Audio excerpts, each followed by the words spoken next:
Père, au nom de Jésus, Seigneur, nous prions que ton intention dans ce message soit accomplie. Nous prions que ton désir soit réalisé dans toutes les vies. Seigneur, soit magnifié et glorifié dans toutes les vies aujourd'hui au nom de Jésus. Nous te remercions pour les ossements. Au nom de Jésus, nous prions. Donnez-moi un bon Amen. Merci beaucoup. J'aime toujours de savoir que vous êtes présents encore. Nous considérons Marc chapitre 10, verset 2. Marc chapitre 10, verset 2. Marc chapitre 10, verset 2. Les pharisiens l'abordaient et pour l'éprouver, ils lui demandaient s'il est permis à un homme de répudier sa femme. Et leur répondit, que vous a prescrit Moïse? Ici, nous voyons ce qui est arrivé entre le Seigneur Jésus-Christ et les pharisiens.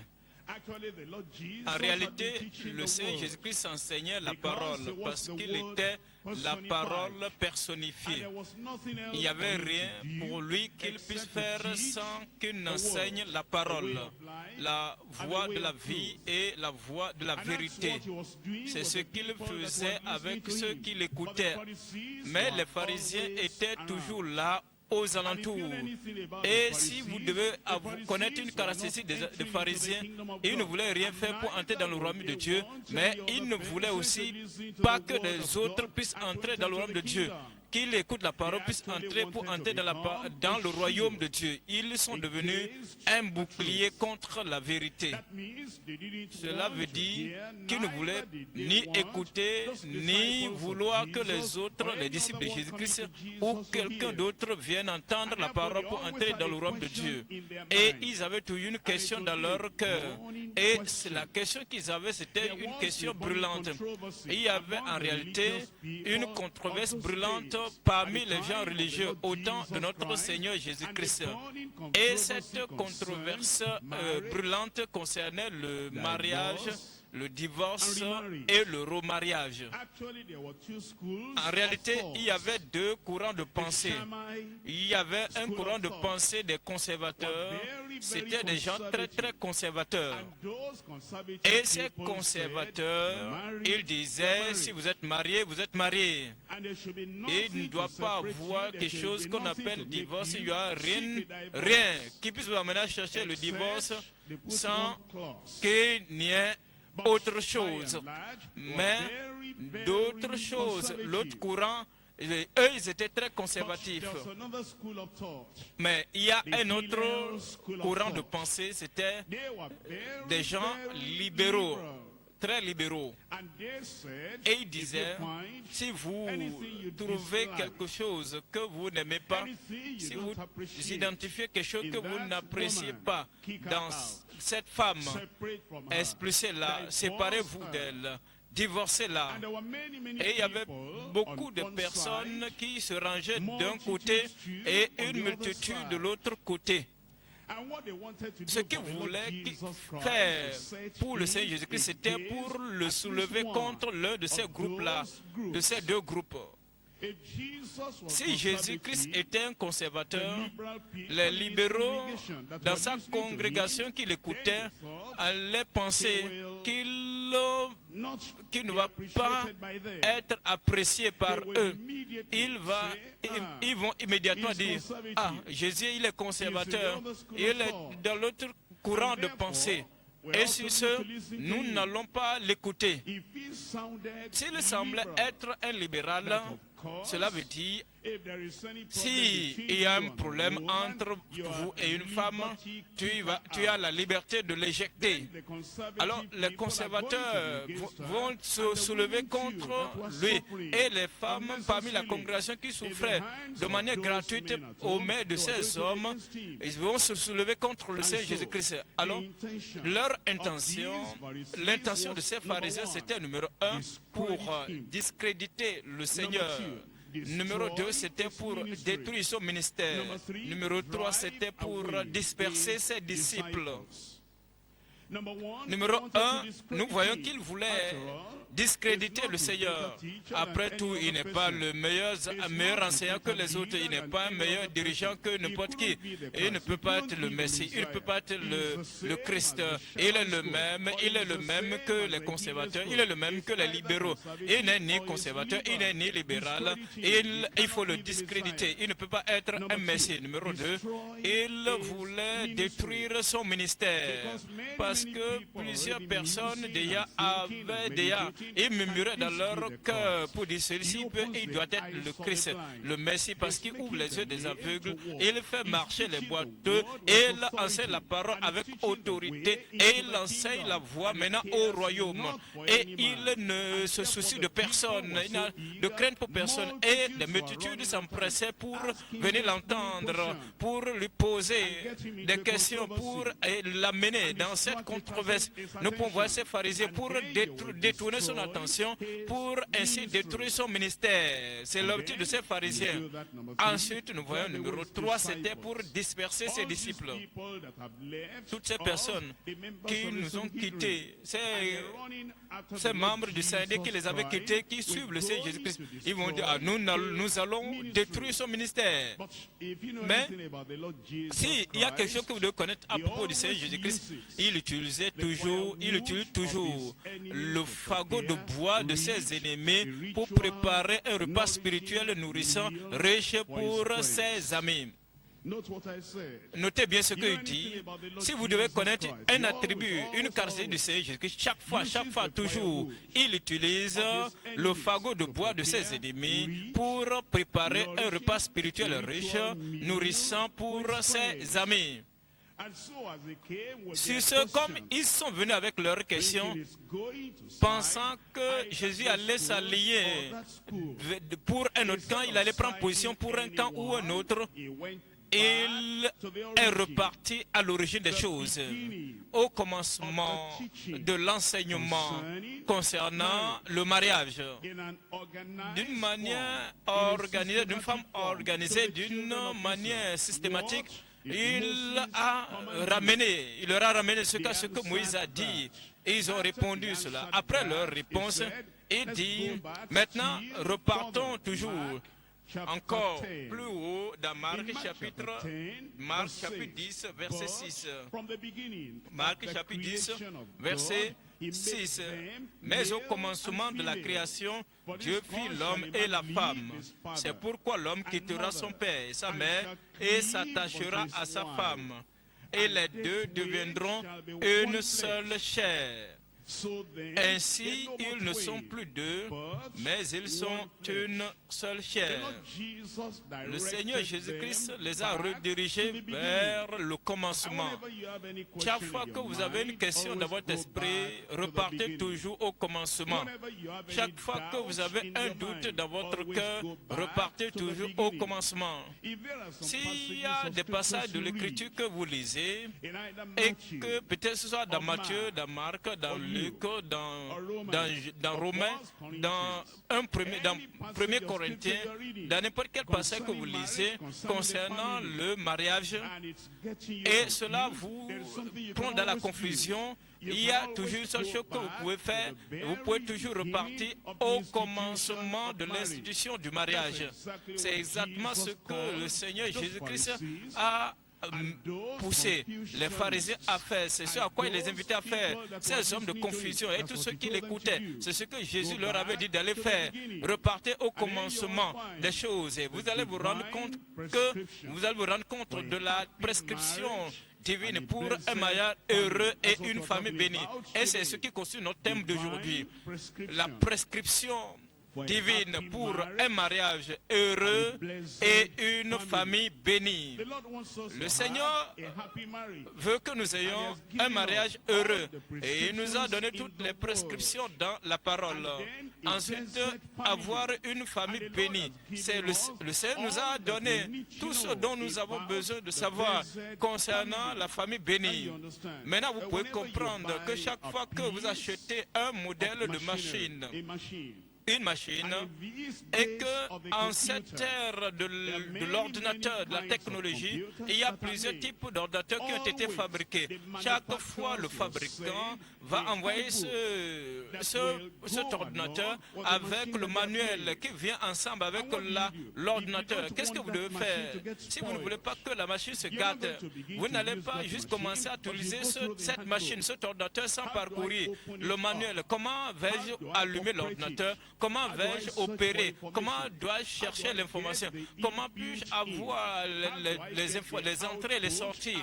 Comment dois-je intégrer ceci ou ceci? Comment dois-je concevoir tel ou tel? Vous allez vous rendre compte que si vous êtes quelqu'un qui lit le manuel, peu importe le type de machine qui vous est donné, si vous pouvez lire le manuel correctement et suivre ligne par ligne, paragraphe par paragraphe, action après action, vous allez vous rendre compte que cette machine va durer longtemps.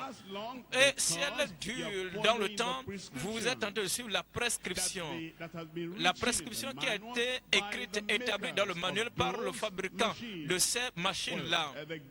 C'est bien, mais la plus grande institution sur la terre, c'est l'institution du mariage. La première institution du Seigneur. Et Dieu veut que l'homme ait un mariage heureux. Il y a des institutions, des prescriptions, il y a un manuel que le Seigneur a donné. Parce que c'est en faisant cela que vous pouvez être capable de constituer une union heureuse dans le mariage et avoir une famille bénie qui va satisfaire à l'objectif principal, original de Dieu dès la création, dans cette union, dans cette famille. Et c'est ce que nous faisons aujourd'hui. Nous considérons ce chapitre de Marc, chapitre 10, le verset. Nous considérons la question et la réponse. La question et la réponse. Et nous voyons ce que le Seigneur lui-même a ordonné. Ce que le mariage doit ressembler. Ce à quoi la famille doit ressembler. Le schéma, le portrait de la famille. Et lorsque vous parcourez à votre propre vie, dans votre propre vie, vous devez penser à votre vie, dans votre mariage, dans votre famille, quand vous suivez ce message. Et nous posons la question, est-ce que nous utilisons ces machines contrairement aux directives et aux directions que le fabricant a établies, qu'il a données? Est-ce que nous fonctionnons dans nos familles, dans nos mariages, d'une manière différente de ce que le Seigneur a institué, ce qu'il a prescrit et ce qu'il nous a donné? De toute manière, n'importe où vous trouvez la différence entre la manière dont vous dirigez votre famille, vous gérez votre famille, différent de ce que le Seigneur a stipulé dans la parole. Alors, sur cette base, vous allez dire, Seigneur, je prends la décision aujourd'hui. Je vais repartir pour commencer par opérer, par fonctionner dans ma famille, comme tu l'as prescrit dans ta parole. S'il vous plaît, allons dans Marc chapitre 10, maintenant le verset 2, et je vais survoler au verset 12. Les pharisiens l'abordaient et pour l'éprouver, ils lui demandaient s'il est permis à un homme de répudier sa femme. Il leur répondit, que vous a prescrit Moïse? Moïse, dit-il, a permis d'écrire une lettre de divorce. Moïse a permis d'écrire une lettre de divorce et de répudier.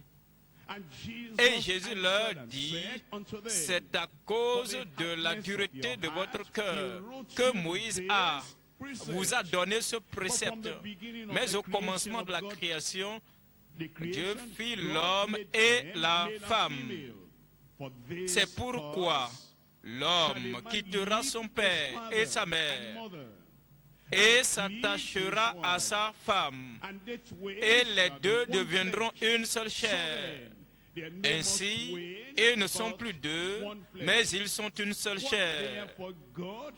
Que l'homme donc ne sépare pas ce que Dieu a joint.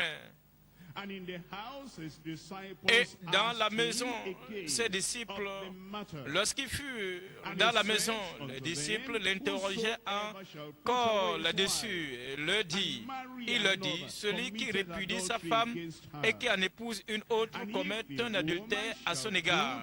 Et si une femme quitte son mari et en épouse un autre, elle commet un adultère. Quand vous considérez ce passage, je divise le message en 3 parties. Premièrement, la volonté permissive de Dieu pour les cœurs endurcis. La volonté permissive de Dieu pour les cœurs endurcis. Deuxième point, la volonté parfaite de Dieu pour les foyers heureux. La volonté parfaite de Dieu pour les foyers heureux. Troisième point, la voie permanente de Dieu menant à la demeure céleste. Revenons au premier point.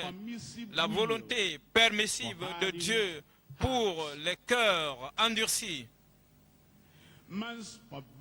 La volonté pervertie de l'homme et son cœur endurci vont toujours le maintenir loin de la vérité qui va le sauver, la vérité qui va le bénir. Et pour finir, va endurcir le cœur. Et ce cœur endurci va abandonner la volonté parfaite de Dieu et s'accrocher à ce qui pense être la volonté permissive de Dieu. Mais nous devons sonner une alarme d'avertissement.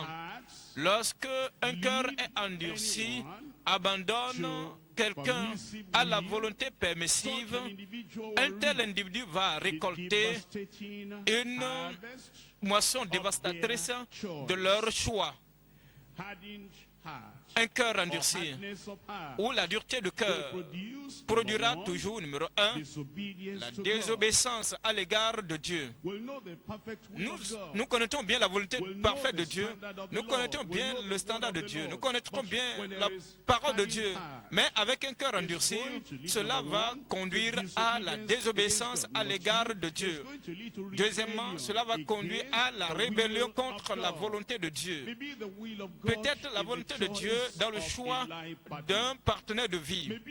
Ça peut être la volonté de Dieu après le mariage ou rester ensemble. Ça peut être la volonté de Dieu dans l'œuvre servie et travailler ensemble dans le royaume. Ça peut être la volonté de Dieu concernant Dieu, l'intention de Dieu et son objectif pour votre vie. Là où vous devez vivre, là où vous demeurez, quelle église à fréquenter, comment lire la parole, comment vous croyez en la parole. S'il y a la dureté de cœur, numéro 1, et numéro 2, il y aura la rébellion contre la volonté de Dieu. Troisième chose, s'il y a la dureté de cœur, il y aura l'amertume et la haine contre le mari ou la femme de votre jeunesse. Vous êtes mariés et après il y a quelques défis, quelques problèmes. Je vous dis, il n'y a aucune rose sans quelques épines. Et il n'y a pas de route sans de poussière. Et il n'y a pas d'ensoleillement sans un peu de chaleur. Et il n'y a pas de pluie sans un peu de fraîcheur. Et il n'y a point de situation dans la vie sans un peu de défis, qui n'est accompagné de défis. Les défis seront là, dans toutes les communautés où vous vous trouvez, dans n'importe quelle église, n'importe où. Si vous permettez à ces problèmes-là et toutes ces difficultés, tous ces défis-là d'apporter une rancune durable, permanente, latente dans votre cœur contre votre femme, contre votre mari. Si ainsi, il y aura la dureté de cœur. Et la dureté de votre cœur va conduire à une autre chose. Cela va conduire au non-pardon et à la cruauté.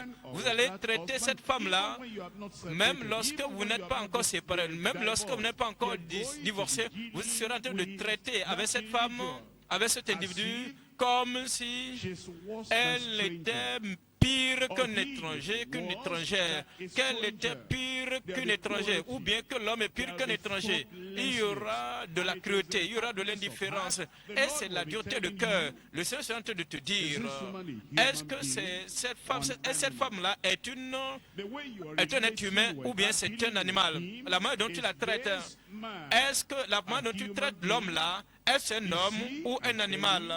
Est-ce que c'est un ennemi ou bien c'est un ami? Est-ce que c'est mari?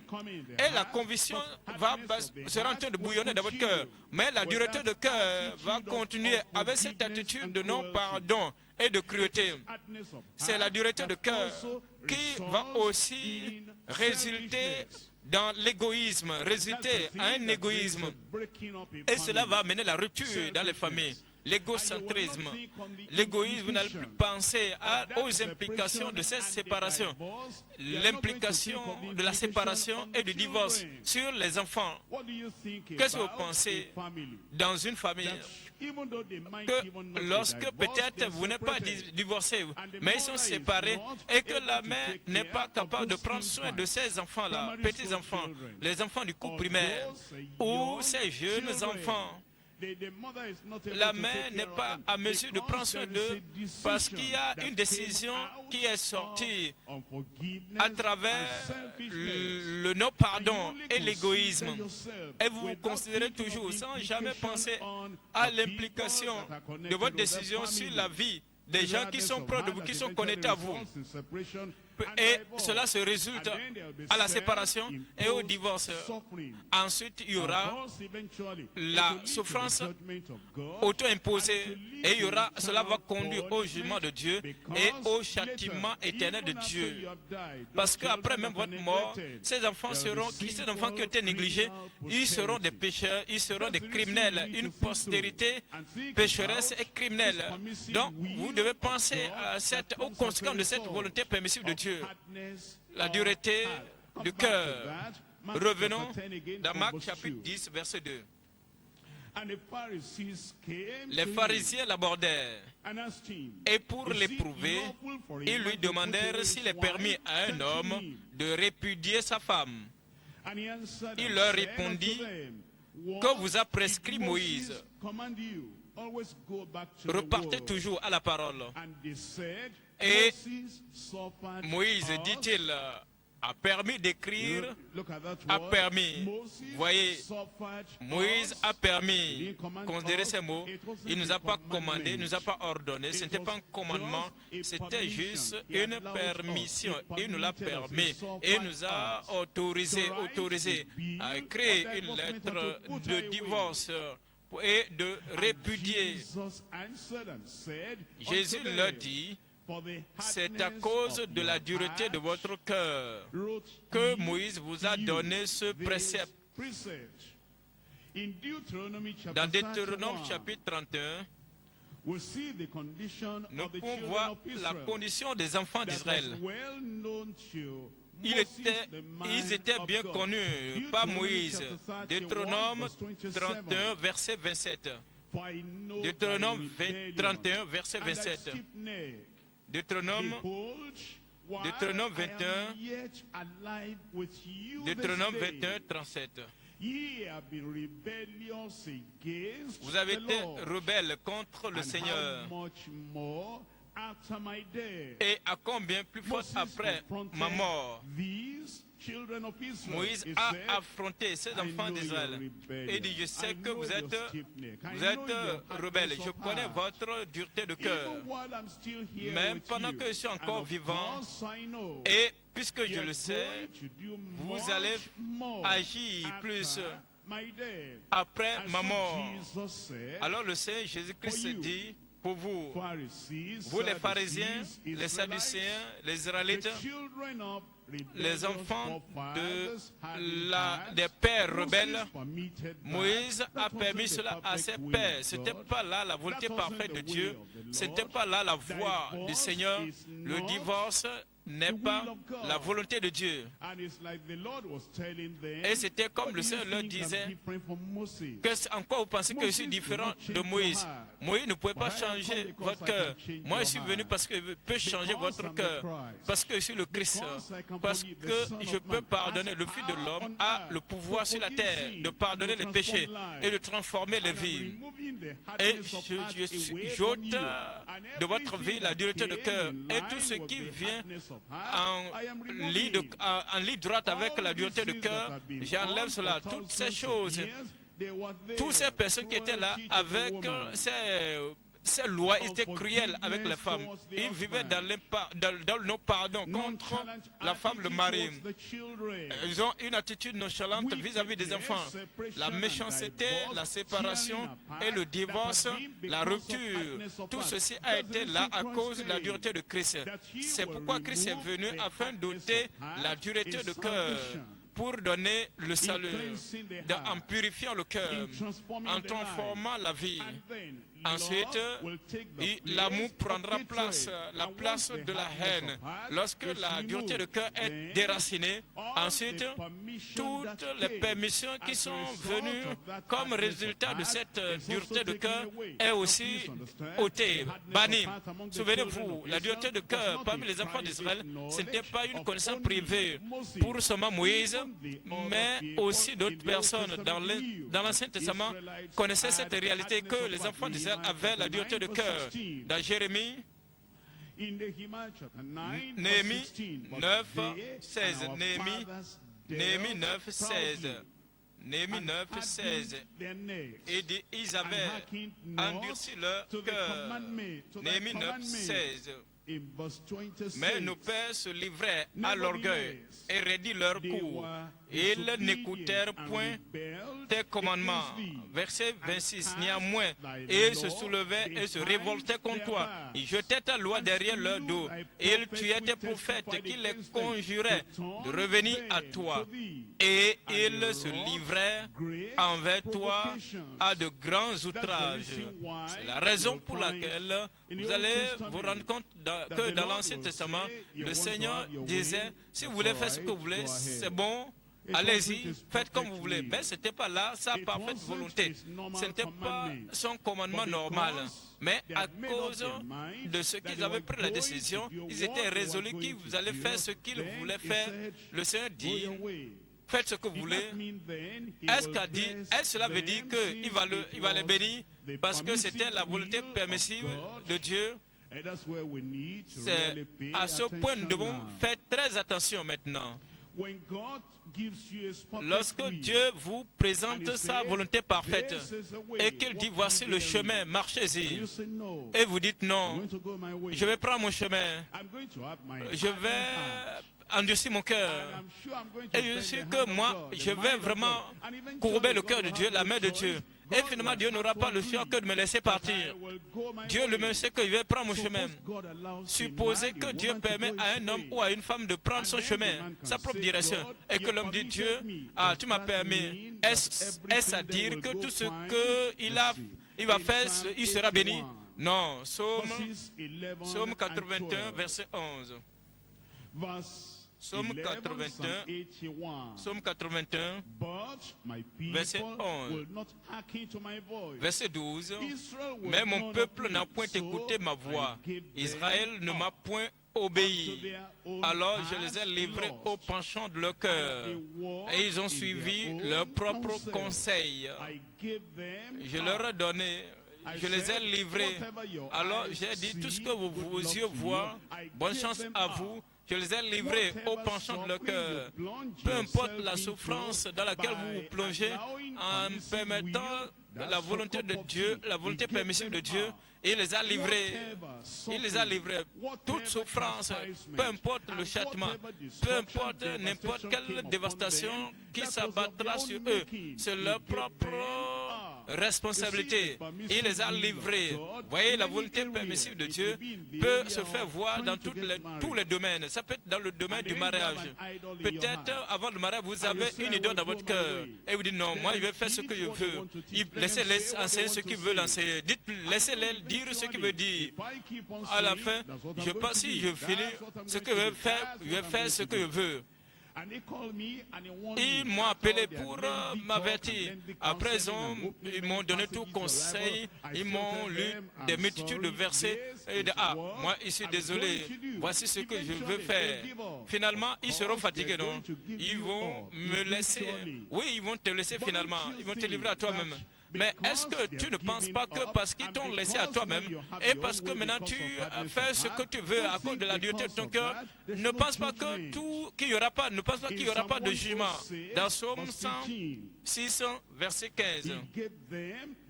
Psaume 106, verset 15. Il leur accorda ce qu'ils demandaient, puis il envoyait le dépérissement dans leur corps. Voici, ici, ça est de la volonté permissive. Il leur accordait ce qu'ils demandaient. C'est la voie que nous voulons. C'est la voie que nous voulons prendre. Laisse-nous, donne-nous cela. Ne nous empêche pas. Nous savons que tu nous enseignes la parole de Dieu. Mais en ce temps moderne, qui peut vivre comme ça, voyez ce que la femme a fait. Voyez ce que l'homme aussi a fait. Voyez son comportement. Pourquoi tu me dis de ne pas me divorcer? Pourquoi tu me dis de ne pas me remarier? Laissez-moi tranquille. Et vous écoutez ces menteurs, ces faux enseignants qui vous disent vous pouvez vous marier. Et vous écoutez ces femmes qui disent non, tu peux divorcer. Et tu dis, j'ai entendu la voix. J'ai entendu une voix qui me dit, je sais comment Dieu me parle. J'ai vu une vision similaire à la vision que j'avais eue quand je me préparais pour le mariage. Et je sais que c'est de cette manière que le Seigneur me parle. Si les leaders de l'église ne comprennent pas, si mes amis chrétiens ne comprennent pas, si eux ils ne comprennent pas, moi je sais comment Dieu me parle. Oui, tu vas souffrir à cause de cela, parce que ce n'est pas là la volonté parfaite de Dieu. Dans Romains chapitre 1, Romains chapitre 1, verset 21. Romains chapitre 1, verset 21. Romains chapitre 1, verset 21. Puisque Dieu va toujours juger tous ceux-là qui veulent prendre leur propre chemin. Puisqu'ayant connu Dieu, ils ne l'ont point glorifié comme Dieu et ne lui ont point rendu grâce, mais ils se sont égarés dans leurs pensées et leur cœur sans intelligence a été plongé dans les ténèbres, se vantant d'être sages. Ils sont devenus fous. Peut-être vous voulez vous marier, vous vous laissez à la chair le temps d'attendre la volonté de Dieu et vous dites, c'est ce que moi je veux faire. Et votre chair parle plus que votre prédicateur. Votre chair vous pousse plus que toute autre chose. Ensuite, vous dites, voici la voie que je veux prendre. Si ce choix va briser ma relation avec l'Église, malheureusement, moi, je suis prêt. S'ils ne vont pas me permettre, je suis désolé, je vais le faire. C'est à cause de cela, verset 24, c'est pourquoi Dieu les a livrés à l'impureté selon les convoitises de leur cœur, en sorte qu'ils déshonorent eux-mêmes leur propre corps, eux qui ont changé la vérité de Dieu en mensonge. Verset 28, comme ils ne se sont pas souciés de connaître Dieu, Dieu les a livrés à leur sens réprouvé pour commettre des choses indignes. Vous voyez, lorsque quelqu'un écoute la parole de Dieu et qu'il connaît la pensée, la volonté de Dieu, la volonté parfaite de Dieu concernant le mariage. Et ils savent qu'une fois que vous êtes marié, peut-être vous êtes marié avant de naître de nouveau ou après votre naissance, le mariage c'est le mariage. C'est jusqu'à ce que la mort vous sépare. Mais lorsque vous rencontrez les problèmes et que vous pensez que vos amis, vos voisins, que vous voyez au dehors, et que tous ces bonnes personnes, qui sont vraiment apparemment gentilles, souriantes, et ils sourient, ils se taquinent, et vous pensez qu'ils n'ont pas de problème, ils n'ont pas de désaccord à la maison. Et tu vas te dire, non, pourquoi moi je suis différent? Vous posez-leur la question, ils vont vous dire la vérité. Ils vont vous dire, il n'y a pas de rose sans il n'y a pas d'ensoleillement sans chaleur, il n'y a pas de pluie sans froid, il n'y a pas une bonne chose sans des défis. Donc les défis sont là. Mais ces gens que vous voyez qui sont en train de sourire, qui se taquinent, qui mangent ensemble, qui restent ensemble et planifient ensemble, et ils ont un mariage heureux, c'est parce que chaque jour, peu importe ce qui arrive, ils mettent ces choses derrière eux. Ils pardonnent et ils oublient. Et si vous voyez, si vous pensez aux dents et à la langue qui vit pendant même 15 ans, 50 ans, et non, la langue n'a jamais essayé de sortir, ni les dents n'ont jamais essayé de couper la langue. Elles sont toutes ensemble. Parce que, vous voyez, si les dents peut-être mordent la langue, après quelques temps, les dents vont manger, mais c'est la langue qui doit aider à bien malaxer les choses, mais les deux organes sont ensemble. Mais quand vous considérez le mariage des autres personnes et vous pensez qu'ils sont en train de jouer, ils sont en train de jouer de la belle vie, et moi ici, je souffre ici. Moi, je veux avoir un mariage heureux comme eux. Et maintenant, vous cherchez à avoir un deuxième mariage ou un troisième mariage ou un quatrième mariage. Si vous prenez la décision que vous ne voulez pas écouter la parole de Dieu, alors le Seigneur va vous livrer à vous-même. Mais la souffrance va suivre la volonté permissible de Dieu. 2 Thessaloniciens chapitre 2, verset 10. 2 Thessaloniciens chapitre 2, verset 10. 2 Thessaloniciens chapitre 2, verset 10.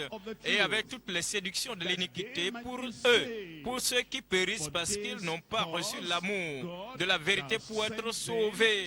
Aussi Dieu leur envoie une puissance d'égarement pour qu'ils croient aux mensonges. Vous pouvez voir d'autres prédicateurs qui viennent à vous et vont vous donner des illusions. Ils vont vendre des illusions. Pour dire, cela un peu peu. Qu'est-ce qu'ils vous disent? Qu'est-ce qu'on te dit dans ton église? Si l'homme n'écoute pas pour toi, et c'est pas eux qui te donnent l'argent de poche.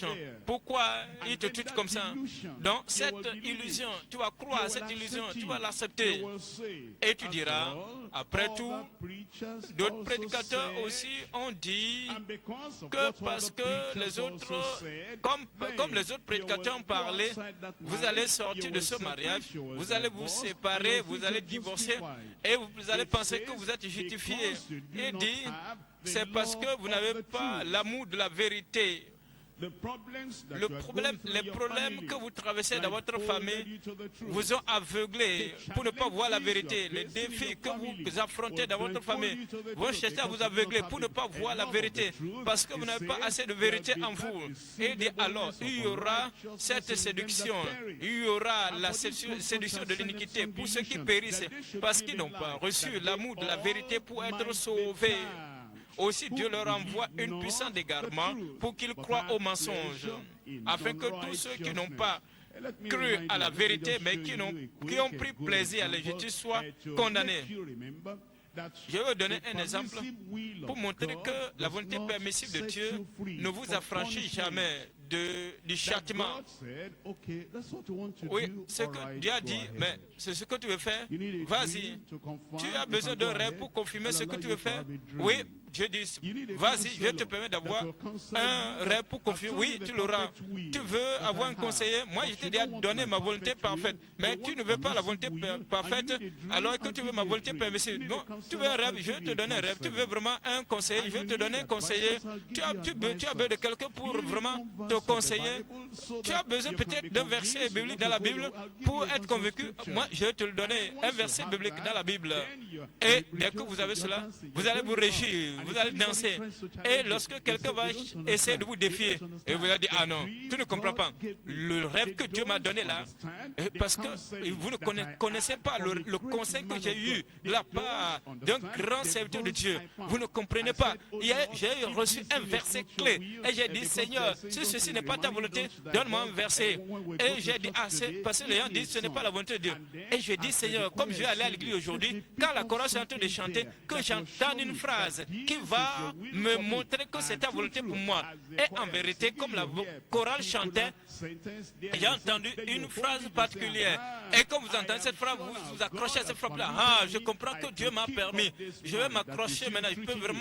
Je peux m'attacher à cet homme. Je peux maintenant chasser, divorcer avec cet homme. Et vous sortez. Et vous êtes dans la volonté permissible de Dieu. Et vous pensez que vous n'allez pas souffrir. Vous allez souffrir ici cité. Et vous allez souffrir dans l'enfer. Vous allez souffrir à cause de cette volonté permissive. Nombre chapitre 22. Nombre 22, verset 7. Nombre 22, verset 7. Nombre 22, verset 7. Les anciens de Moab et les anciens de Madian partirent, ayant avec eux des présents pour le devin. Ils arrivaient auprès de Balaam et lui rapportaient les paroles de Balak. Balaam leur dit, « Passez ici la nuit et je vous donnerai réponse d'après ce que l'Éternel me dira. » Et les chefs de Moab restaient chez Balaam. Dieu vint à Balaam et dit, « Qui sont ces hommes que tu as chez toi ?» Balaam répondit à Dieu, « Balak, fils de Sippor, roi de Moab, les a envoyés pour me dire, voici un peuple est sorti d'Égypte et il couvre la surface de la terre. Viens donc, maudis-le, peut-être ainsi pourrai-je le combattre et le chasserai-je. Dieu dit à Balaam, tu n'iras point avec eux. Tu ne maudiras point ce peuple, car il est béni. Voici là la volonté parfaite de Dieu, la volonté parfaite de Dieu. Balaam n'y va pas. Maintenant, dans le verset 13, voyons, Balaam se leva le matin. Il dit au chef de Balak, allez dans votre pays, car l'Éternel refuse de me laisser aller avec vous. Et les princes de Moab se levaient, retournaient auprès de Balak et dirent, Balaam a refusé de venir avec nous. Verset 15. Balak envoya de nouveau des chefs en plus grand nombre et plus considérés que les précédents. Ils arrivaient auprès de Balaam et lui dirent, ainsi parle Balak, fils de Sippor, que l'on ne t'empêche pas donc de venir vers moi, car je te rendrai beaucoup d'honneur. Et je ferai tout ce que tu me diras. Viens, je te prie, maudis-moi ce peuple. Viens, je te prie, maudis-moi ce peuple. Balaam répondit et dit aux serviteurs de Balak, quand Balak me donnerait sa maison pleine d'argent et d'or, je ne pourrais faire aucune chose, ni petite ni grande, contre l'ordre de l'Éternel, mon Dieu. Maintenant, je vous prie, restez ici cette nuit, et je saurai ce que l'Éternel me dira encore. Il voulait aller. Le Seigneur lui a révélé sa volonté parfaite pour dire, n'y va pas, n'y va pas, ne va pas maudire ce peuple, le peuple de Dieu. Ne mène pas cette course, reste là où tu es. Maintenant, il dit à Seigneur, je ne pourrai pas aller, je veux rester là où je suis. Parce que voici la volonté de Dieu, la volonté parfaite de Dieu pour moi. Maintenant, on a encore envoyé d'autres personnes. Il aurait pu savoir que Dieu dit, je sais Dieu, je ne change pas. Et je vais encore voir ce que Dieu dit. Maintenant, comment puis-je perdre cette somme colossale, une telle somme colossale? Comment quelqu'un peut perdre de tels présents?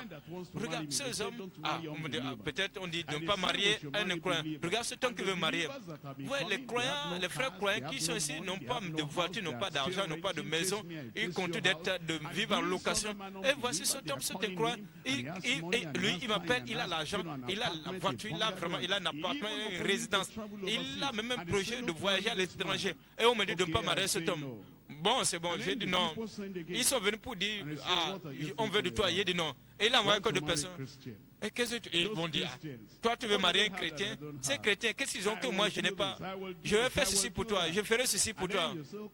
Et finalement, la sœur te dit, je prie encore parce que moi, je suis un enfant de Dieu. parce que j'ai pris ma décision, quand je vais toujours prier, sur quoi tu dois prier? Est-ce que tu ne sais pas que la Bible dit ne vous mettez pas sous un joug étranger avec les infidèles, les incroyants? Voici la parole irréversible, la parole irrévocable de Dieu. Mais lorsque vous allez prier encore à ce propos, c'est comme si vous cherchiez de trouble, vous cherchez de tourment, vous cherchez la volonté permissive. Et cette volonté permissive va vous faire atterrir dans la perdition. Alors, ce Balaam, il a dit, je vais prier à ce propos pour voir ce que l'Éternel dira. Le verset 20. Dieu vint à Balaam pendant la nuit et lui dit, puisque ces hommes sont venus pour t'appeler, lève-toi, va avec eux. Ah, gloire à Dieu. Qu'en est-il si je n'avais pas vérifié?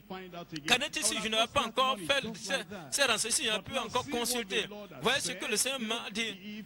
Vous savez, si vous persistez, et vous dites, si vous persistez dans votre voie, si même Dieu, si vous persistez, il va changer sa pensée. Si vous ne continuez pas à dire, ah, pourquoi je ne dois pas le faire? Pourquoi je ne veux pas divorcer? Pourquoi ne dois-je pas vraiment chasser cette femme loin de moi? Pourquoi ne dois-je pas me séparer de cette femme? Ouais. Et ils sont en train de dire, ah, tu sais, si tu continues de dire quelque chose à Dieu, tu sais, si tu me fais plus ceci pour moi, si tu ne fais pas cela pour moi, je vais rétrograder. Si tu ne me fais pas ceci, si tu ne me permets pas de me séparer de cet homme, je ne vais plus venir à l'église.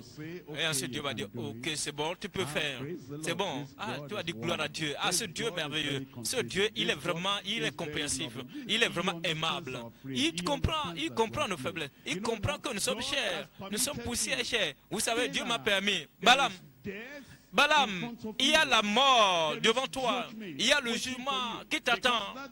Parce que, à cause de cette volonté permissive de Dieu, elle va te faire atterrir dans le jugement de Dieu. Verset 22. Souvenez-vous, Dieu a dit, vas-y. Verset 22. La colère de Dieu s'enflamma parce qu'il était parti. Et l'ange de l'Éternel se plaça sur le chemin pour lui résister. Balaam était monté sur son ânesse. Le Seigneur lui a dit de partir. Mais il n'avait pas compris que c'était à cause de la pression qu'il mettait sur Dieu. Voyez, verset 33. L'ânesse m'a vu. L'ange parlait à Balaam ici. L'ânesse m'a vu et elle s'est détournée devant moi déjà 3 fois.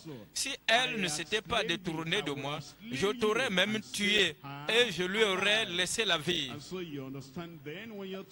Ainsi, vous pouvez comprendre que lorsque nous parlons de la volonté permissive de Dieu, elle est le résultat de la dureté du cœur. Cela vient avec le jugement de Dieu. J'aborde le deuxième point. La volonté parfaite de Dieu pour des foyers heureux. La volonté parfaite de Dieu pour des foyers heureux. Allons dans Marc chapitre 10. Marc chapitre 10, verset 6. Marc chapitre 10, verset 6. Mais au commencement de la création, Dieu fit l'homme et la femme. C'est pourquoi l'homme quittera son père et sa mère et s'attachera à sa femme. Et les deux deviendront une seule chair. Ainsi, ils ne sont plus deux, mais ils sont une seule chair. Que l'homme, donc, ne sépare pas ce que Dieu a joint. Ici, nous voyons la présentation de la volonté parfaite de Dieu. Quand vous considérez ces versets, la seule volonté parfaite de Dieu, c'est qu'elle est révélée depuis le commencement. Si vous voulez connaître la volonté parfaite de Dieu, repartez vers Adam et Ève. Repartez au commencement même des choses. Parce que la Bible dit Dieu a créé l'homme et la femme. Un seul Adam, une seule Ève. Et peu importe ce qui arrive dans cette famille, il n'y avait pas une possibilité de divorce. pensez à ce que Ève a fait. Ève, la mère de nous tous ici, elle est la première qui a mangé le fruit interdit et elle a donné ce fruit à Adam. Et c'était là le résultat de la perte du jardin d'Éden par Adam. C'était à cause de ce que Ève a fait que finalement Dieu a maudit la terre. Et c'est à cause de cette souffrance qui s'est abattue sur Adam.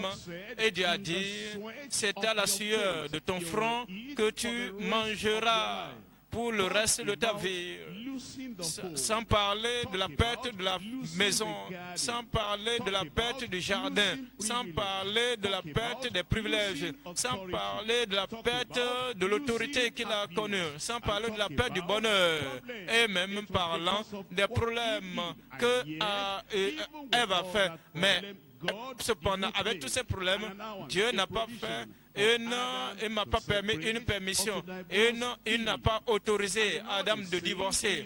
Et Dieu te dit dans ton mariage, peu importe ce que la femme a fait, repartez au commencement et comparez votre situation à ce qui s'est passé dans la première famille. Vous allez vous rendre compte que c'est l'homme et la femme.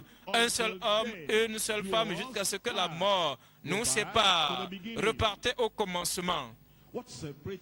Qu'est-ce qui a séparé Adam et Ève? C'est la mort. Ensuite, il nous dit que c'est pourquoi l'homme quittera son père et sa mère et s'attachera à sa femme.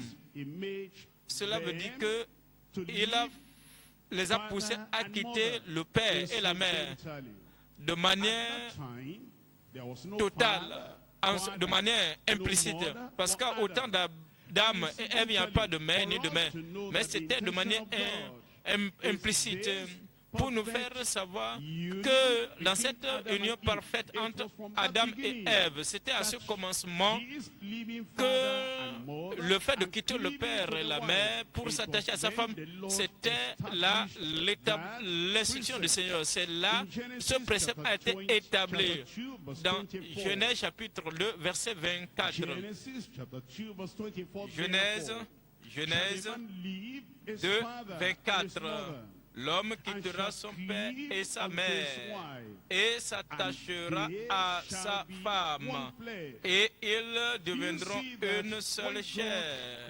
Vous voyez, lorsque Dieu a créé Adam et Ève et les a joints ensemble dans une seule union du mariage et construit une famille, Dieu a dit, c'est pourquoi, à cause de ce que j'ai fait, sur la base de ce que j'ai fait concernant cet Adam et cette Ève, voici comment le mariage, la famille doit continuer sur la terre. C'est pourquoi l'homme quittera, Genèse chapitre 2, verset 24.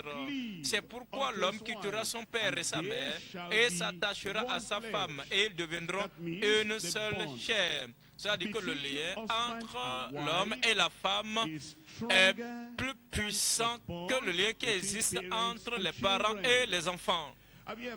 Est-ce que vous avez jamais pensé à cela? Il y a des choses que les enfants font que normalement certains de ses parents auraient pu dire, tu n'es plus mon enfant. Ils auraient pu juste couper avec ces enfants la relation. Mais cela n'arrive jamais. Si les mamans sont là, vous savez, lorsque un enfant est devenu comme un criminel dans la famille, et tout le monde vraiment est tourmenté, tout le monde s'en fout de cet enfant. Vous tenez toujours à cet enfant. Vous vivez avec cet enfant. Vous continuez d'aimer cet enfant. Ça veut dire qu'il y a un lien entre le père, la mère et les enfants. Et cependant, le lien du mariage est plus grand, est plus fort que celui qui existe entre les parents et les enfants. Parce qu'on peut quitter le père, on peut quitter la mère, mais on ne peut jamais quitter la femme. Il n'y a il n'y a pas un attachement, une jonction, il n'y a pas une union totale, définitive de l'enfant au père. Un jour, l'enfant va quitter la maison, mais le mari ne doit jamais quitter. La femme n'est jamais supposée quitter le mari. Le lien entre l'homme et la femme est plus fort. Et le lien que le lien entre les parents et les enfants. Et il ne peut pas couper ce lien. Si vous ne pouvez pas aussi couper la relation totale avec les enfants, vous ne pouvez pas couper la relation avec votre femme de manière permanente. C'est pourquoi l'homme quittera son père et sa mère et s'attachera à sa femme. Et les deux deviendront une quoi? Les deux deviendront une quoi? Une seule chair. Une seule chair. Cela veut dire que dans la pensée de Dieu, vous êtes tellement joués ensemble, vous êtes seulement uniques, vous n'êtes plus deux personnes qui s'entendent seulement. Vous n'êtes pas seulement deux personnes différentes, deux individus différents qui se tolèrent l'un l'autre. En réalité, vous êtes devenus une seule chair. Quelle est l'implication? Voici. Quelqu'un a fait un accident. Et parce qu'il a fait cet accident, une partie de son corps a été endommagée, brûlée ou bien coupée, amputée. Et c'est une partie visible de la chair. Alors à l'hôpital, on veut vraiment prendre une partie du corps, une chair pour greffer. On observe sur son corps, si on ne touche pas une partie de son corps, ou on va couper pour greffer. Peut-être s'ils ne touchent pas, ils vont chercher une autre personne et ils vont chercher, ils vont faire le test de sang pour faire toutes choses. Et ils vont coudre et vraiment greffer la partie de ce corps d'une autre personne. Et maintenant, lorsque cela est fait, il devient une seule chair avec une seule personne, une autre personne qui a donné sa chair pour coller cette partie-là. C'est comme ça, il va vivre jusqu'à la mort. C'est ce que le Seigneur veut que nous comprenions, l'homme et la femme. Dans la pensée de Dieu, ils sont joints ensemble, ils sont unis ensemble, ils sont unis et ils sont devenus une seule chair. Comme l'eau s'attache à la chair, comme le croyant s'attache à Dieu. Vous savez que ce mot, c'est un mot sacré, s'attacher. C'est un mot qui est utilisé, c'est le mot qui est utilisé pour les croyants. Que vous allez aimer le Seigneur l'Éternel, votre Dieu, vous allez obéir à ses commandements et vous allez vous attacher à Dieu. Le même mot est utilisé pour nous dire de ne pas rétrograder, de ne pas nous séparer du Seigneur, de ne pas couper la relation, la communion avec Dieu, que nous allons nous attacher à Dieu. C'est le même mot qui est utilisé pour l'homme et la femme, le mari et la femme. C'est pourquoi l'homme quittera son père, sa mère, et s'attachera à sa femme. Et ils ne sont plus deux, mais ils sont devenus une seule chair. C'est pourquoi le Seigneur met tout l'accent sur ce que Dieu a fait, ce que Dieu a joint, que personne donc ne le sépare, que la femme ne sépare pas ce que Dieu a joint, qu'aucun beau-parent ne sépare pas ce que Dieu a joint, qu'aucun ami, aucun cousin, aucun voisin ne sépare, aucune personne, aucun conseiller qui puisse vraiment causer, provoquer la séparation ou le divorce. S'il fait ainsi, il travaille contre Dieu et il se bat contre le Seigneur. Le Seigneur dit, quiconque répudie sa femme pour prendre une autre, il commet l'adultère contre elle.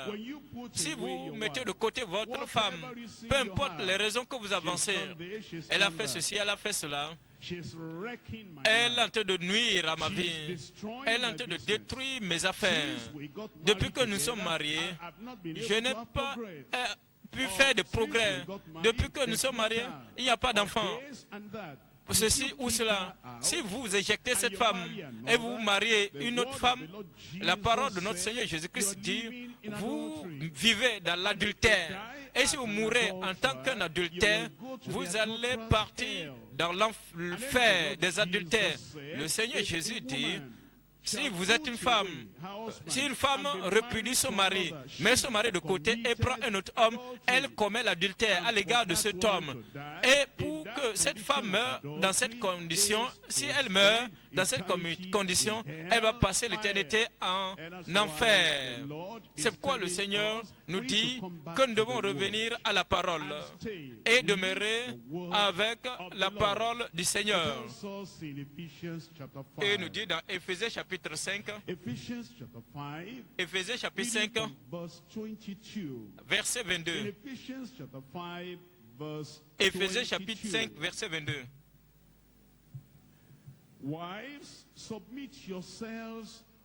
Femmes, soyez soumises à vos maris comme au Seigneur. C'est de cette manière qu'on garde son mariage uni. Femmes, vous avez votre rôle à jouer, vous avez votre part à jouer. Il n'y a pas de bonne chose qui se produit de manière accidentelle. Les bons mariages ne naissent pas de manière accidentelle et les bonnes familles ne sont pas constituées de manière hasardeuse. Vous n'allez pas voir une femme qui va dire, tu sais, moi je n'ai rien fait à propos. Tu me demandes comment j'ai eu un bon mariage et une famille bénie. J'ai juste trouvé que le mariage, mon homme, il est vraiment heureux, il est content, il est simple. Je me suis juste comporté comme si l'homme n'hésitait pas. Et moi, il fait tout ce que je veux. Et tu sais, j'ai juste eu un mariage heureux. Jamais, jamais. Cela ne se passe jamais comme ça. Si vous devez avoir un mariage heureux, une famille bénie, et il y a un prix à payer.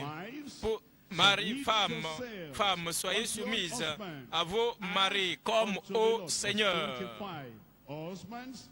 Car le verset 25, Marie, aimez vos femmes comme Christ a aimé l'Église et s'est livré lui-même pour elle.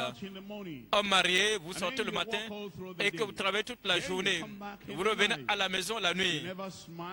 Vous ne souriez jamais. Vous ne faites rien de bon à la maison. Et vous ne prenez même pas soin. Vous n'êtes pas considéré. Et vous dites, ah, j'espère seulement parce que je l'ai réclamé. Mariage heureux et une famille bénie. J'ai déjà réclamé ça dans la prière.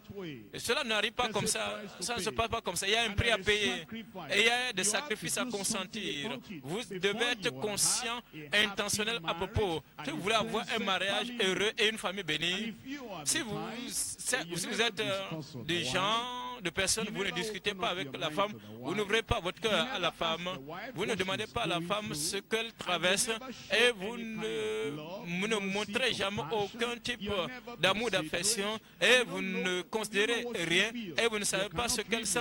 Vous ne pouvez même pas lire à travers ses regards et vous vivez depuis 15 ans, 20 ans et vous ne pouvez pas lire ses humeurs. Vous ne pouvez pas savoir lorsqu'elle est triste à travers son aspect physique. Et vous dites, ah, elle dit, mon mari, je pense que tu ne me sais pas. Ça fait près d'une semaine, je pensais que tu pouvais lire à mon visage, à mon apparence, mais tu ne dis, quelque chose ne va pas, mais j'ai besoin de ton attention. Et tu ne fais rien, tu ne fais que étudier ta Bible, tu ne fais que lire les journaux, tu n'étudies pas ta femme. Les mariages ne sont pas bénis de cette manière. Vous devez savoir ce qu'il faut, comment il faut aimer. Marie, aimez vos femmes comme Christ a aimé l'Église et s'est livré lui-même pour elle. Verset 28, c'est ainsi que les maris doivent aimer leurs femmes comme leur propre corps. Maintenant, après tout, vous êtes une seule chair. Et parce que vous êtes une seule chair, c'est pourquoi vous devez l'aimer comme votre propre corps. Celui qui aime sa femme s'aime lui-même. Parce que celui qui haït sa femme, il est en train de se haïr lui-même. Celui qui abandonne sa femme s'abandonne lui-même. Celui qui garde quelque chose loin de sa femme, garde cette chose loin de lui-même. Celui qui torture sa femme se torture lui-même. Celui qui maltraite sa femme se maltraite lui-même. Voyez la femme comme faisant partie intégrante de votre chair. Ce que vous pouvez faire à vous-même, ce que vous allez faire pour elle. Et de cas, jamais personne n'a haï sa propre chair, mais il la nourrit et en prend soin, comme Christ le fait pour l'Église. parce que nous sommes membres de son corps. C'est pourquoi l'homme quittera son père et sa mère et s'attachera à sa femme. C'est pour cela que l'homme quittera son père et sa mère. Qu'est-ce que cela veut dire? Mari, sauvé, sanctifié, rempli du Saint-Esprit, ouvrier, dirigeant, prédicateur. Il s'est marié et il vit dans la maison du Père avec sa femme et sa maman. Tu n'es pas dans la volonté parfaite de Dieu. En réalité, si on avait connu cette vérité concernant une telle famille, cette personne ne serait pas en train de prêcher quoi que ce soit dans l'église. Elle ne sera pas en train de coordonner quoi que ce soit dans l'église. Elle ne sera pas en train d'œuvrer dans l'église.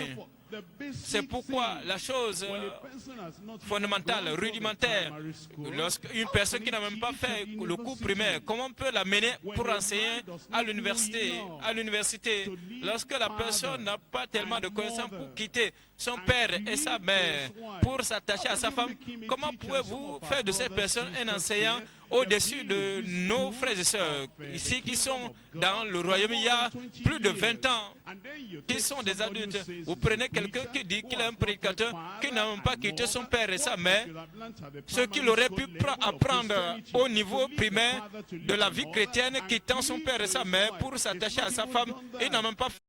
Comment pouvez-vous l'amener pour enseigner des gens qui sont déjà des adultes, des personnes matures dans le Seigneur?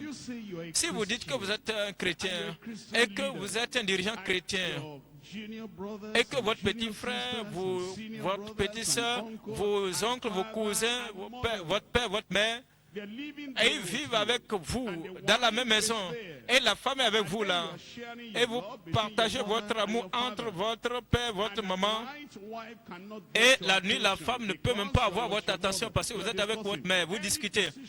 Toute décision que vous voulez prendre, la mère va décider à votre place avant que vous ne vous rapportez cela à votre femme. Êtes-vous un chrétien? Un chrétien n'est pas supposé lire seulement la parole de Dieu. Si vous devez vraiment avoir un mariage scripturaire, voici la première chose, le premier principe rudimentaire de la parole de Dieu. C'est pour cela l'homme quittera. C'est pour cela l'homme quittera son père. C'est pourquoi l'homme quittera son père et sa mère et s'attachera à sa femme. Et les deux deviendront une seule chair. Comme vous le lisez dans Genèse, c'est une seule chair. Si vous lisez dans Matthieu, c'est une seule chair. Vous lisez dans Marc, c'est une seule chair. Vous lisez dans les Éphésiens, c'est une seule chair. Comment est-ce qu'on peut toujours répéter et nous ne le comprenons pas? Nous allons comprendre. Je dis nous allons comprendre. Le Seigneur continuera de nous bénir au nom de Jésus. À partir de ce jour, vos mariages deviendront différents. Dans Cantique des Cantiques, Cantique des Cantiques, Cantique des Cantiques 8, Cantique des Cantiques 8, 6, Cantique des Cantiques chapitre 8, verset 6. Mets-moi comme un sceau sur ton cœur, comme un sceau sur ton bras, car l'amour est fort comme la mort. Souvenez-vous d'où nous venons. On a dit aimez votre femme comme Christ aime l'Église. L'amour est plus fort que la mort. L'amour est fort comme la mort. La jalousie est inflexible comme le séjour des morts. Ces ardeurs sont des ardeurs de feu, une flamme de l'Éternel.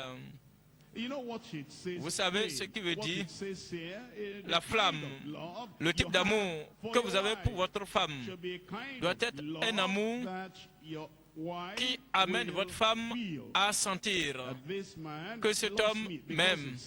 Parce qu'il dit, ces ardeurs sont des ardeurs de feu, une flamme de l'Éternel. Comment pourrez-vous rester tout près du feu sans vraiment se sentir chaud? Mon mari, depuis que nous sommes mariés, Mis à part le fait, en dehors de mis à part le temps où on est au dehors, tout le monde te voit sourire, tu es relaxé, et on pense que tu es un grand homme. Mais à la maison aussi, tu es toujours silencieux, calme, indifférent. Et c'est comme si l'impression que cela me donne, c'est que tu ne m'aimes pas. Ah, ma femme, depuis que nous sommes ensemble, tu aurais pu m'étudier. Tu sais, moi, je ne sais pas comment amener les gens à sentir que je les aime. Moi, je les aime seulement dans mon cœur. Mais pour l'exprimer, pour leur montrer que moi, je les aime, c'est là ma nature. Alors, si c'était nature, tu n'aurais pas dû te marier. Si ce que le Seigneur attend, si vous mariez, ce que le Seigneur s'attend, c'est que vous aurez cet amour, un amour fort comme la mort. Et dans le verset 7, les grandes eaux ne peuvent éteindre l'amour. Beaucoup de choses vont se passer dans la famille. Parfois des désaccords, parce que nous pensons de différentes manières. Parfois la désunion, parce que nous regardons dans des directions diverses. Nous lisons différents livres et nous sommes allés nous avons fréquenté diverses écoles.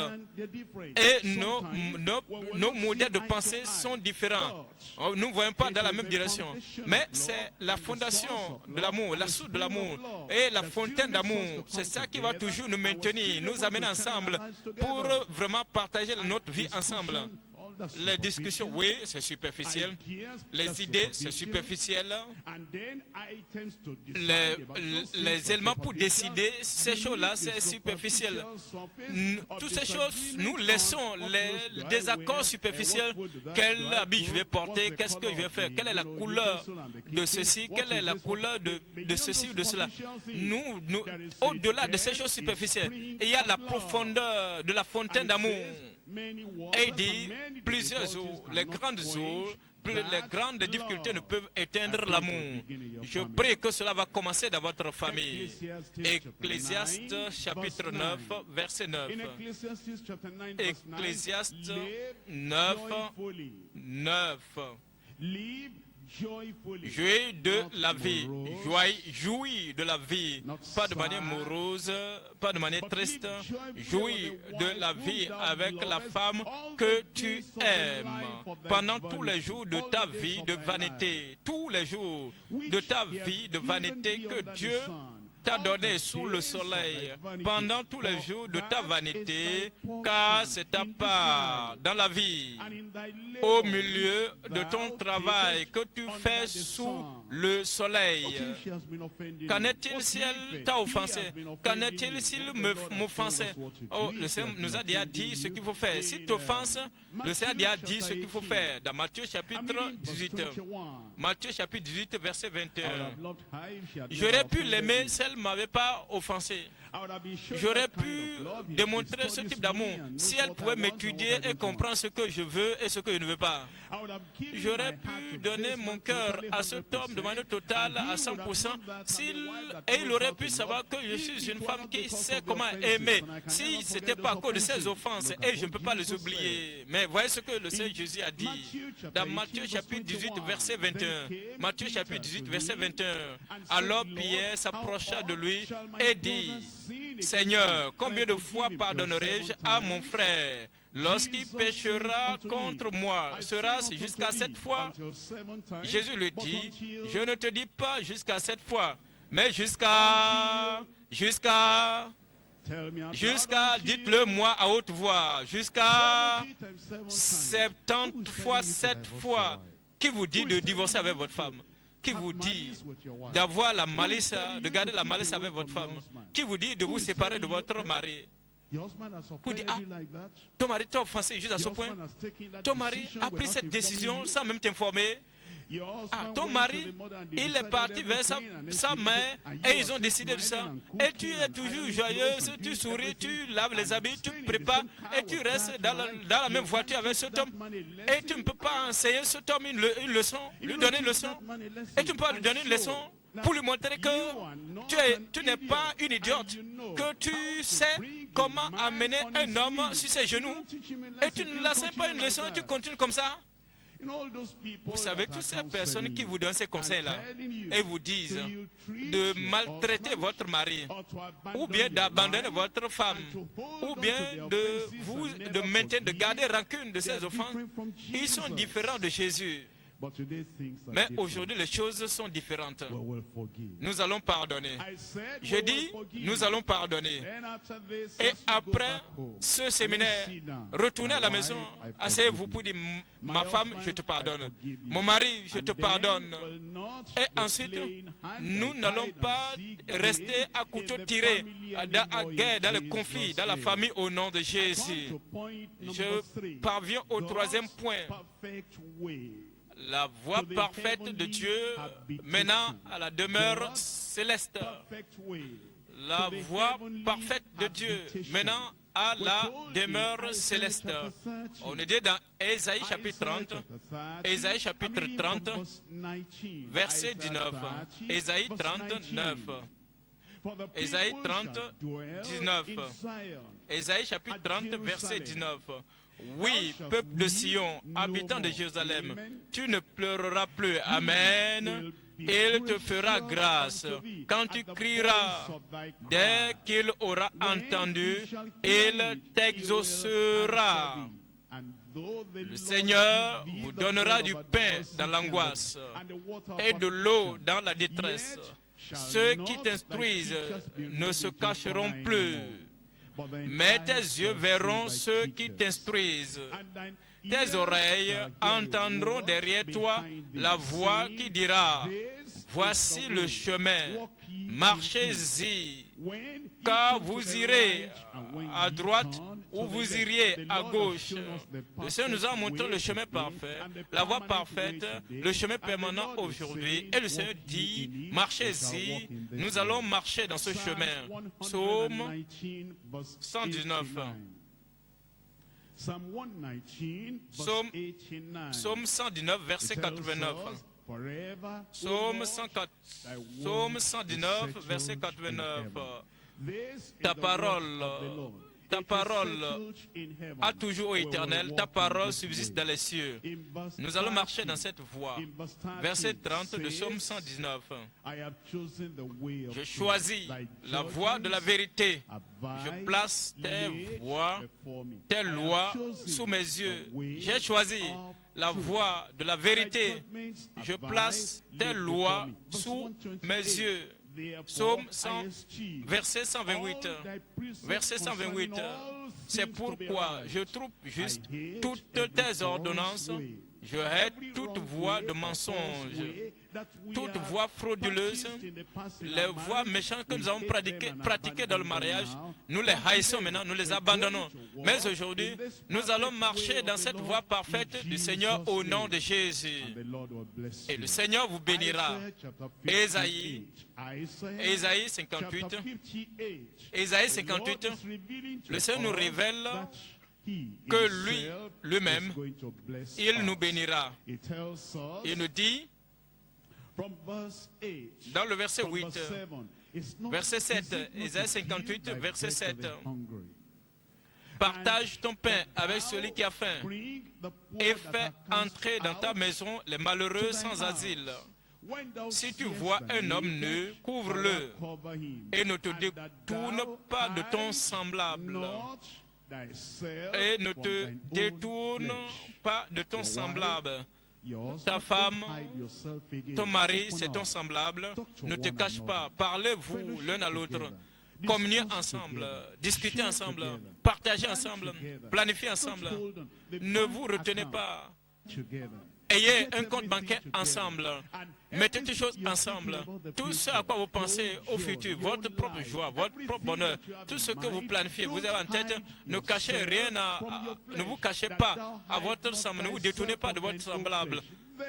Ensuite, on dit, ta lumière, alors ta lumière poindra comme l'aurore, et ta guérison germera promptement.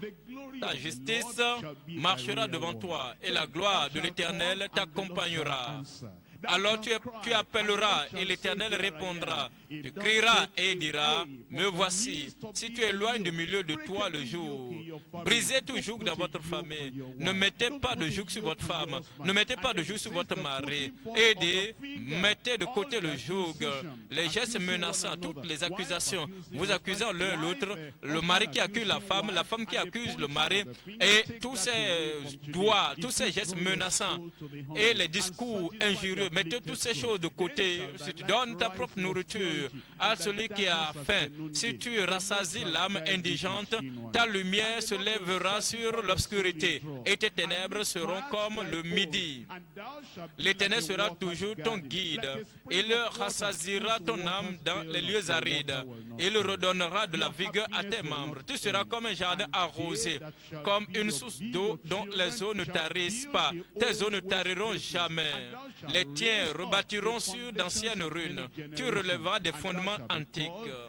On t'appellera réparateur des brèches, celui qui restaure les chemins, qui rend le pays habitable. Levons-nous et disons au Seigneur, je serai un réparateur, je serai un rebâtisseur. Réparez votre famille, réparez votre famille. Appréciez-vous l'un et l'autre, bénissez l'un et l'autre, embrassez-vous l'un et l'autre, essuyez les larmes et recommençons à nouveau la vie d'un mariage heureux et une famille bénie. Et le Seigneur bénira les œuvres de vos mains. Ouvrez votre bouche, parlez de la prière pour dire Seigneur, je vais vivre selon les préceptes de ma vie. Je ne veux pas cacher ma vie à ma femme, ma pensée, je ne veux pas cacher ma pensée à ma femme, à mon mari. Nous allons à la prière. Toutes ces murailles, tous ces murs brisés, renversés, nous allons rebâtir, nous allons faire exactement ce que le Seigneur a dit. Une seule chair, quittant le père et la mère et s'attachant et vivant ensemble, se réjouissant ensemble, partageant ensemble, travaillant ensemble, jouissant de la vie ensemble, faisant toutes choses ensemble, appréciant, nous apprécions les uns les autres, en levant, nous débarrassant des accusations, de toutes ces choses négatives, les jetant loin de nous, vivant dans l'harmonie. Ensuite, le Seigneur va réparer tout ce qui a été brisé dans votre famille. Tout ce qui a été ruiné, le Seigneur va réparer. Et il vous donnera un foyer heureux, un mariage heureux, une famille bénie, maintenant, même aujourd'hui, au nom de Jésus.